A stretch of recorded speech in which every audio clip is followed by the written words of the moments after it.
Mainah. Dina iki sing biyen wujudmu badan halus nganti ndak siji karo dadi badan kasar. Sing saperlu bisa njaga keselamatane. Aku njaluk kanthi banget marang kowe kabeh. Kowe sing bisa manjing ajur-ajur, sing bisa mencala putra, mencala putri. Mula kang saka kuwi ndak pasrahake marang kowe kabeh Sopiah amarah Allah Mahmud Mainah.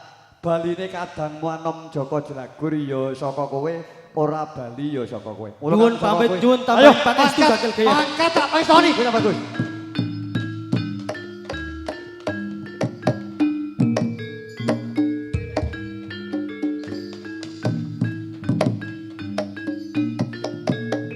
Cek.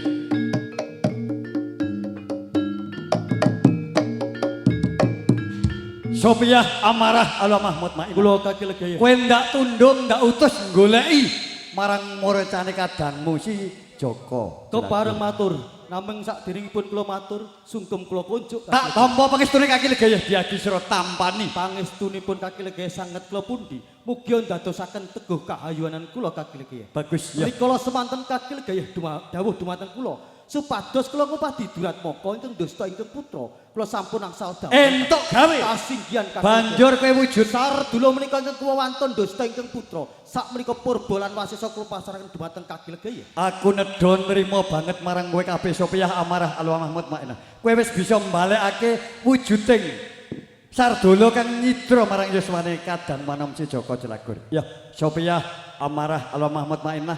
Dina iki ndak jaluk kanthi banget. Sing rikala semono kawujudan badan halus nganti ndak cetha dadi badan kasar dina iki aja wedi kangelan. Tak beset jiwa ragamu dadi badan halus manjing marang ragane kadangmu sak utuhe.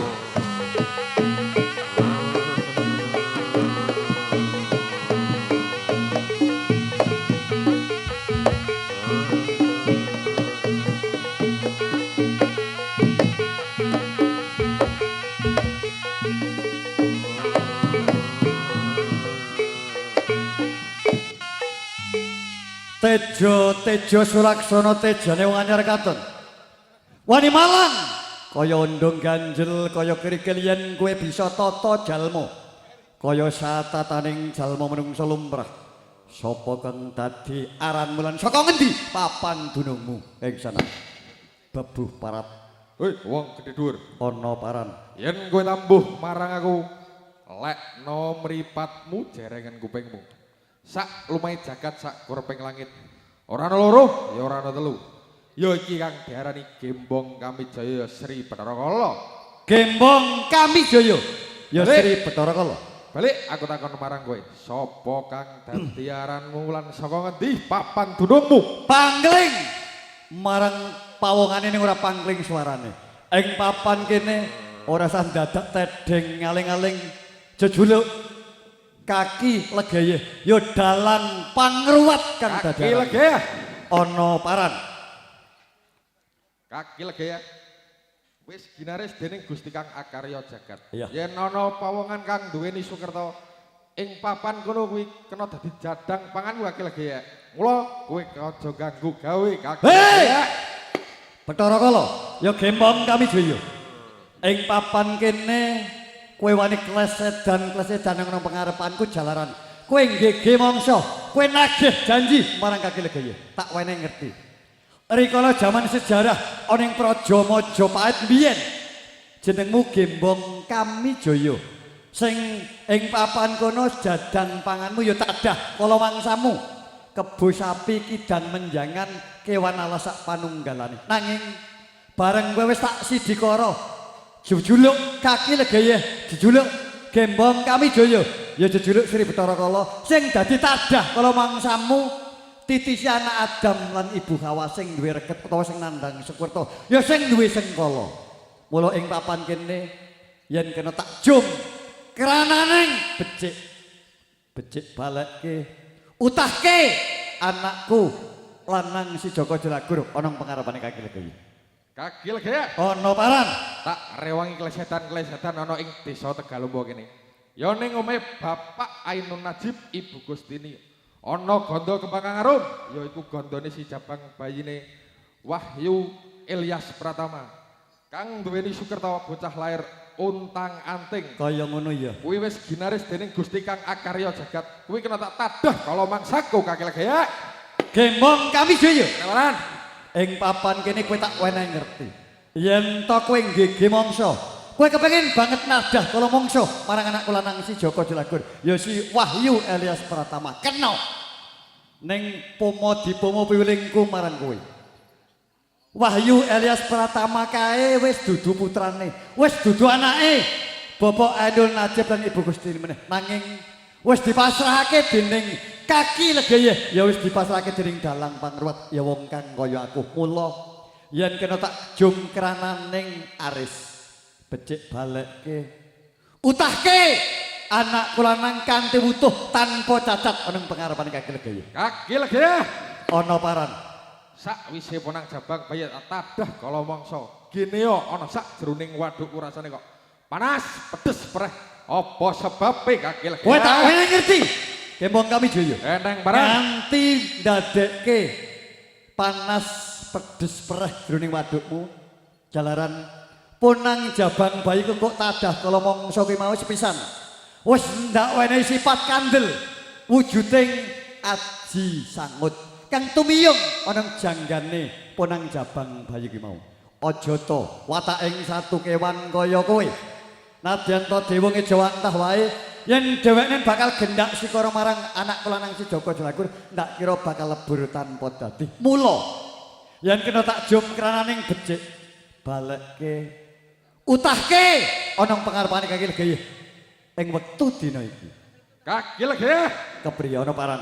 Aku bisa balekke anakmu sing ana jeroning wadukku. Waton, kowe bisa mujudi apa kang dadi penjalukku? Hei! Gembong kami Jaya. Eneng paran. Ing papan kene yen kowe duwe bebono, kowe duwe penjaluk. Yen to mung Mas Picis Raja Brana. Sandangan kang sarwa gumebyar bakal tak wujudi. Waton ora njaluk muduning lintang rembulan. Mesti bakal tak wujudi utawa tak udanani. Kaki Legaya. Ana paran. Aku ora butuh Mas Picis Raja Brana. Sandangan kang sarwa gumebyar kuwi ora. Yen kowe bisa ngudanani apa kang dadi penjalukku kang angka pisan. Raga kang kantilan sukma. Raga sukma. Sing angka loro. Beras pitrah komplit sak ubarambene. Kang pungkasan Kaki Legaya. Iya. Rungokno kanthi permadi. Bakal tak midhangetke. Kain mori putih sak dedek sak pengawe dure Kaki Legaya. Bathara Yen Kala. kowe bisa mujud esuk bakal tak balekke esuk. Yen bisa mujud awan bakal tak balekke awan Kaki Legaya. Yen bisa mujuti bengi iki bakal tak balekke bengi iki Kaki Legaya. Gembong kami Jaya. Eneng meran. Yen tak midhangetke apa kena tak ugemi sing dadi prajanjen wing wektu dina iki. Kowe gelem ngutahake anak lanang si Joko Jelagur utuh tanpa cacat ning kowe njaluk ijol. Siji, kowe njaluk raga kang kantilan sukma. Iya. Sing angka loro, kowe njaluk ijol wujuding beras pitrah komplit sak uburambene. Sing katelu, kowe njaluk bebono wujuding mori putih sak dedek pengawe dhuwure. Bathara Kala ya gelap sayuta. Eneng meran. Ing papan kene ora usah ndadak kesuwen. Kowe mundur sak jangkah utahno anakku, tampanono sing dadi bebanamu.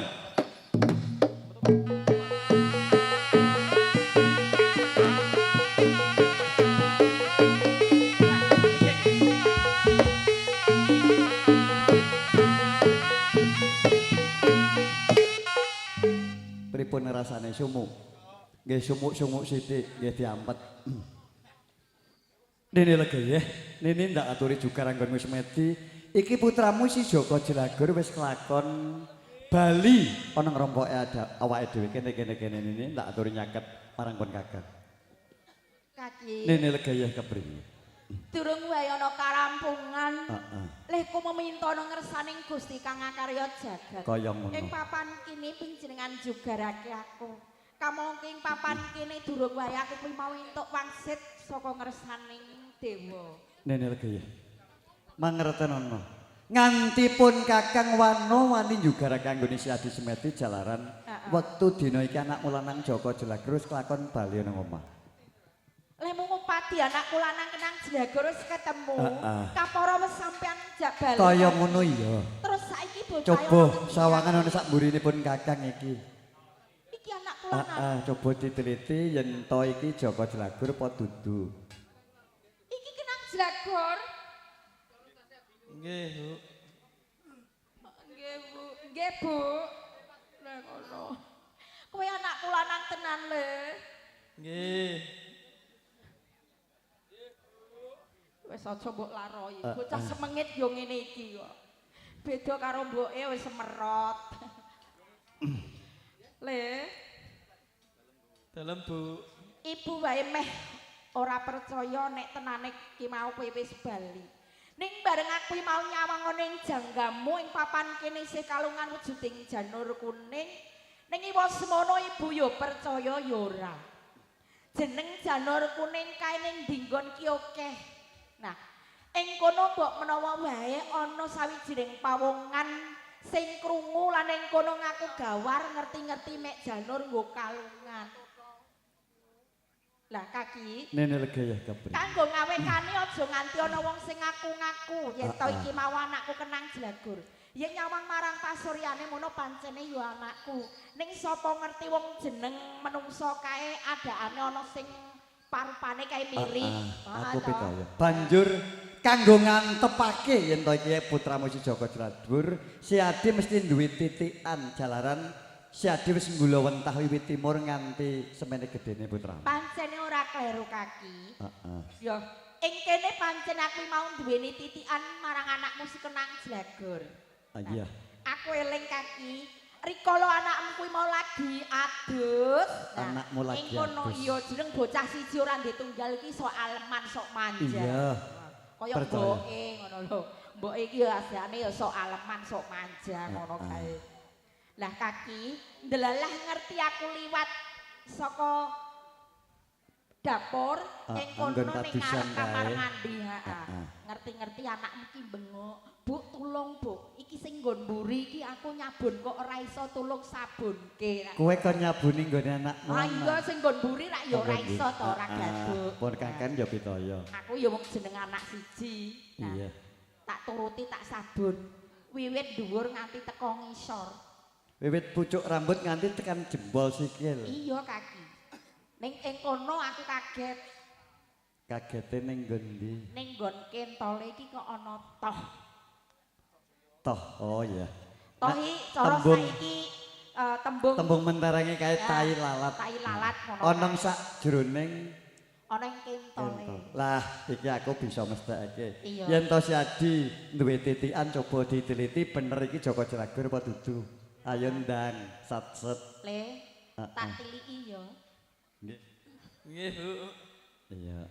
Lho kok ketoke awel to? Sida tak tiliki ta ora? Ayo ndang sat-set. Lho lek jeneng njaluk ijen bocah iki entuk ora Bocahe wis orang. bocahe kena wis nggih ngoten kok. Lah iki yo karo ngene-ngene iki dadine ketoke koyo gak tenanan ngono lho. Tak tilikane yo le. Bukan Iya. sithik. Kok ihi-ihi. Bismillahirrahmanirrahim. Lah, Iya. ijo kaki. Bener. Heeh. Ora luput. Aku kena Iki Joko tenan. Jlagur. Iya. Aku rumangsa seneng. Yen to putramu wis bali nang rompoke awake dhewe kanthi slamet ora ana alangan suci apa. Heeh, kaki. Ya ngene ya, Mbok neh. Iya. Gandeng putramu wis bali nang omah kadadak wektu dina iki kae. Kok rame banget ana sak ngareping omahe awake dhewe. Sajake arep ana tamu kang prapta nang rompoke awake Yen dhewe. ngono diseranti. Nah, dintani sak otoring papan kene.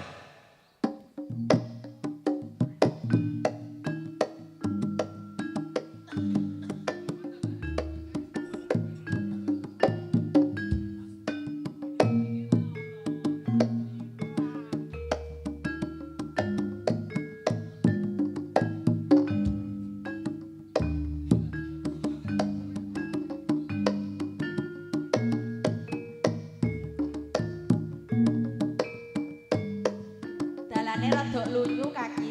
Ya alon-alon matur lakon. Iya. Mriki kamerane ing mriko.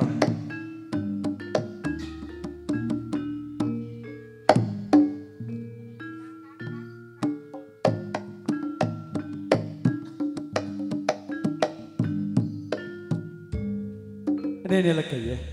Iya Kaki. Iki mau kadadak ramen ning saka pangarepaning omah ana tamu Kang Prapto.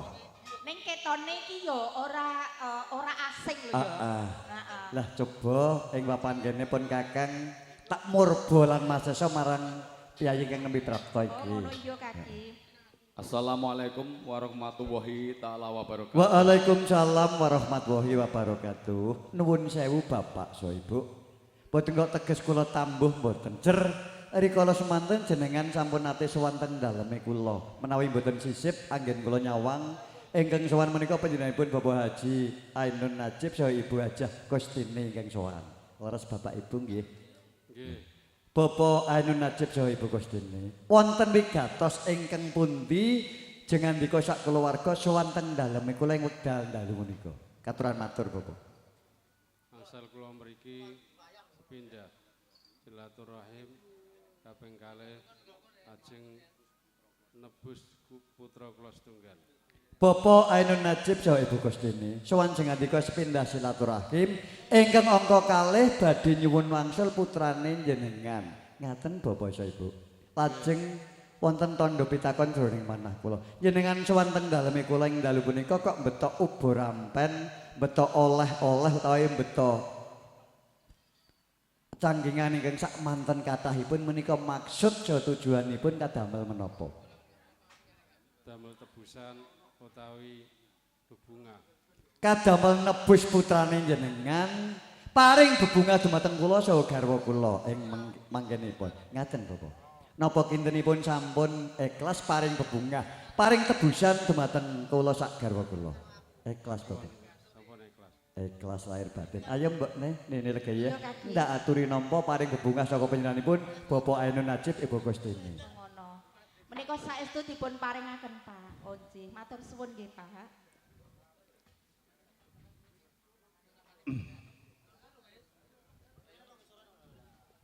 Menika nggih dipun paringaken kula Bu.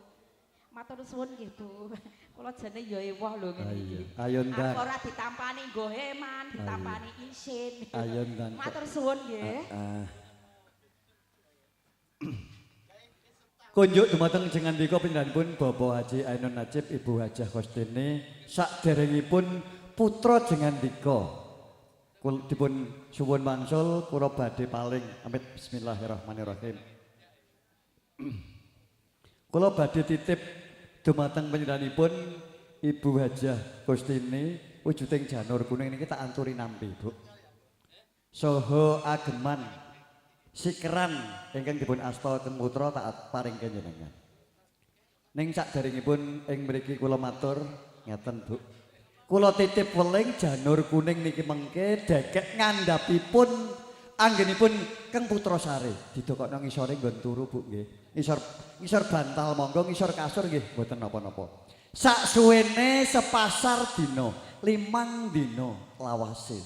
Kalian siker utawi mori putih niki mengke nek ampun 5 dina dipun tilemi putrane jenengan mengke dipun pundhut dipun bucal. Ngoten nggih Bu. Kalih-kalihipun janur kuning nggih siker menika. Kain mori putih menika. Lah syarat saranane menawi badhe mbucal janur kuning niki mengke ngeten. Diniati bismillahirrahmanirrahim. Orang guwak janur kuning. Guwak sengkalane anakku Wahyu Elias Pratama Joko Jelagur. Muga-muga selamat ora ana langan Swijapa. Temut Bu. Amin. Tak baleni sepindah melih kersane gamelan. Diniati bismillahirrahmanirrahim. Orang guwak janur kuning, guwak sengkalane anakku Wahyu Elias Pratama Joko Jelagur. Muga-muga selamat ora ana langan Swijapa. Terus jenengan bucal teng lepen kaleres ngajeng wonten lepen. Sing tembe mburine banyune mili, ngoten nggih Bu. Lah ampun dibucal teng ngarep omah utawi teng dalan. Mengke nek dilangkai tiyang dilangkai jalma menungso sing liwat mesake tiyang sing langkai janur kuning menika. Amargi teng mriku wonten reget ingkang dumunung saking jiwa lan ragane putrane jenengan. Makaten saking kawula. Sing pungkasan Bapak Ibu Gandeng putrane jenengan rikala semanten jenengan paringi tetenger, jenengan paringi jeneng Wahyu Elias Pratama. Terus jenengan paringke kula. Ngoten nggih. Ing mriki kula duwe hak, kula duwe wewenang putrane jenengan. Pramila ora ketang sepisan Bapak Ibu kangge syarat sarana ben selamet wiwit awal ngantos akhir, wiwit donya ngantos benjing prapteng gelahan. Jenengan tak aturi nimbali putrane jenengan. Ngaten saking panjenenganipun Bapak Haji Ainun Najib riyin. Ngger anakku Wahyu Elias Pratama Joko Jelagur ayo takjak Bali. Ngaten Bapak Haji Ainun Najib. Ngger anakku Wahyu Elias Pratama Joko Jelagur. Dalem, Pak. Ayo takjak Bali. Nggih, Pak. Gentas ibune sing nimbali. Ker anakku Wahyu Elias Pratama Joko Jelagur ayo takjak Bali. Mun Bu, meh rampung. Wis atine ditata sik, Bu. Nggih. Ngger anakku lanang Wahyu Elias Pratama Joko Jelagur Dalem, Bu. ayo takjak Bali. Nggih, Bu. Nggih, Nggih. Bu. Sampun paripurna. Lukar saking sambikala. Ayo sungkem sayang. Salaman kalih Bapak, salaman kalih Ibu. Jenengan manggene teng tengah, nggih. Manggone tengah. Tengah jajar Bapak Ibu nggih madhepe mriki. Nggih. Pamungkasing adicara ing dalu punika ing mriki kapurih njabel kahanan kawontenanipun Kopat Luar ingkang sampun kasediaaken ing wekdal sakmangke. Ibune mriki Bu, kalih-kalihipun cepeng Ibu. Loro Bu. Nggih. Nggih, ngoten. Nggih. Mangke nek pun kula selawate ping 3 cabut Pak Bu ngoten nggih. Bismillahirrahmanirrahim. Kanthi ucapan sholawat ingkang badhe kita waos. Mugi-mugi hajat jahanipun Bapak Haji Ainun Najib Ibu Hajah Kustini anggenipun ngawontenaken lumampahing adicara pangruwatan ing dalu punika tansah dipun ijabah dening Allah Subhanahu wa taala. Manggih kawilujengan. Manggih keselamatan. Dipun paringi bagas waras panjang umur. Dipun paringi rezeki ingkang kathah halal melimpah tur barokah. Amin. Allahumma amin. Bismillahirrahmanirrahim. Allahumma sholli ala Muhammad, Allahumma sholli ala Muhammad. Salu ala Nabi. Tarik. Pun Pak, ucal Pak. Monggo. Sugeng kondur, sewang-sewangan selamat rahayu widodone sekolah ing sampe kala amin. Allahumma. Monggo. Monggo sugeng kondur.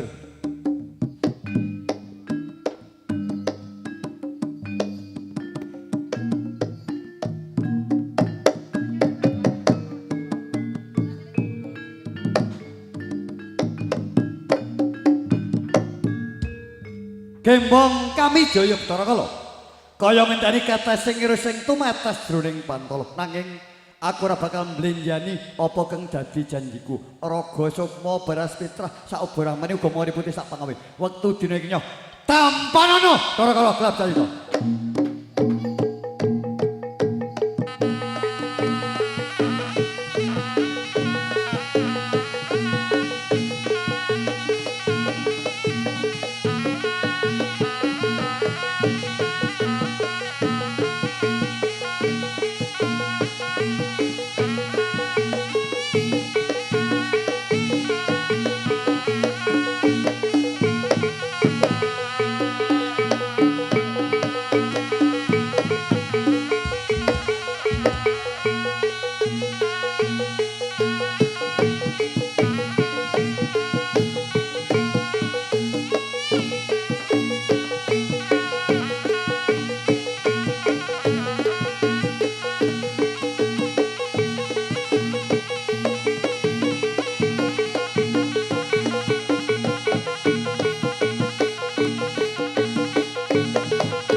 Pari Purno.